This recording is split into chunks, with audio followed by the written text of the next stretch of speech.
Wagi ang mga journalism students ng PUP College of Communication sa katatapos lamang na Philippine Journalism Research Conference.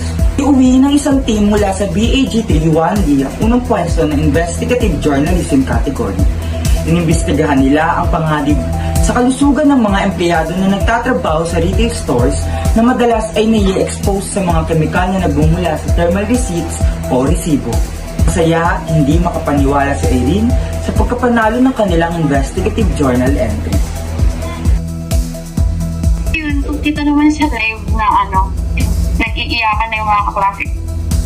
Yan, kasi di namin na-expect. Yan, super saya niya, super happy sa feeling na na-recognize yung work namin na nabigyan kami ng opportunity na mai-showcase yung naging investigative report. Pasok naman sa ikatlong pwesto ang photo essay ni John Conrad Bonifacio tungkol sa pakikibaka ng mga magtatahong sanabotas sa kaliwat ng coastal reclamation sa Manila Bay.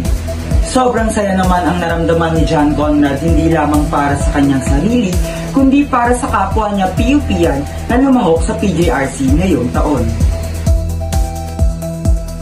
Scholar ng bayan na tumatakbo talaga yung nananawagan at tumitindig kung sino ba talaga ako bilang isang individual sa lipunang ito. At yun nga, para bigyan emphasis yung pagkapanalo ko sa PJRC, sobrang speechless, sobrang surreal talaga siya. Hindi ko masabi that time. Nang nahawakan ko yung certificate ko, grabe. Yung pakiramdam ko nun, sobrang saya. Hindi dahil sa sarili ko, kundi para sa mga kapwa ko PUP yan na nagtindig sa gitna ng mga ilang pang mga universidad na sumali para sa paliksahang iyon.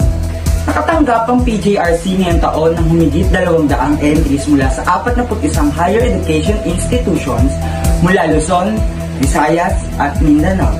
Nagbabalita, Rainier Enriquez Aguilar.